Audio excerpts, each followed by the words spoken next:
আপোনালোকে নিশ্চয় দেখা পাইছে এতিয়া মই বাতৰি কৰিছোঁ ফাংফুং হাজৰিকাই এইখন আপোনালোকে নদীটো দেখা পাই আছে এই নদীটো হ'ল আমাৰ হাউকা নদী 1 নং কচুবিলৰ নিয়মত পৰিছে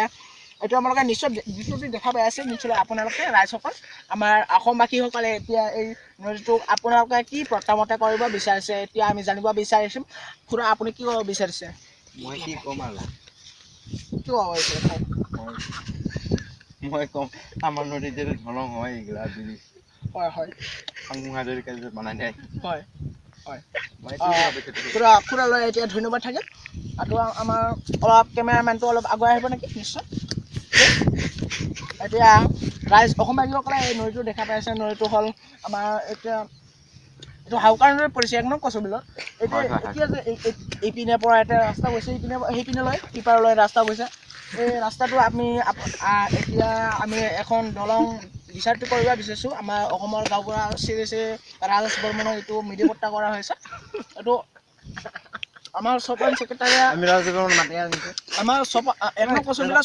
চপন ছেক্ৰেটাৰীয়ে এইটো ভাবিছে যে এতিয়া এখন দলং হ'লে ভাল হ'ব নিশ্চয় আপোনালোকে পুৰা কি ক'ব বিচাৰিছে মইতো এইটো ক'লোঁ আগত যে হয় হয় আমাৰ ধন্যবাদ থাকিল খুৰালৈ এতিয়া আমি দৃশ্যটো দেখুৱাই আছোঁ আৰু অলপ কেমেৰামেন আগুৱাই আহক এতিয়া দেখা পাইছে দীঘলকৈ কেমেৰামেনে অলপ দৃশ্যটো দেখুৱাই দিব নে প্লিজ এতিয়া এইটো দীঘলকৈ নদী দেখা পাই আছে এইটো হ'ল আমাৰ দ্বীপ মাজুলী যেনিবা এইটো দ্বীপ মাজুলী ধৰিব পৰা হয় আমাৰ এইখন হাউকা নদীৰ এইখন পথাৰখন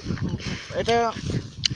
বহু লোকে আহে বা বহু লোকে পিকনিক খায় বহু লোকে বা ইয়াতে ফিল্ম শ্বুটিং কৰে বা এলবাম শ্বুটিং কৰিছে এইটোৰ বাবে আমি এটা দৃশ্য দেখুৱাব বিচাৰিছোঁ আপোনালোকৰ নিশ্চয় এইফালে চাওক গৰক এতিয়া এইটো কেমেৰামেন নিশ্চয় এতিয়া আপোনালোকে দেখা পাইছে এইটো দৃশ্যটো এতিয়া গৰাখহনীয়া হৈছে আমাৰ হাউকা নদী এতিয়া উলং পলং হৈ আছে এই পথাৰখন আৰু ৰাস্তাৰে বৰকৈ বেয়া আঘাতন পৰিছে আপোনালোকে নিশ্চয় দেখা পাই আছে নিউজবাসী ৰাইজসকল ধন্যবাদ এতিয়া মই সামৰিছোঁ Guwahati and Prag news and Nilkantha Barman and 18 news live 18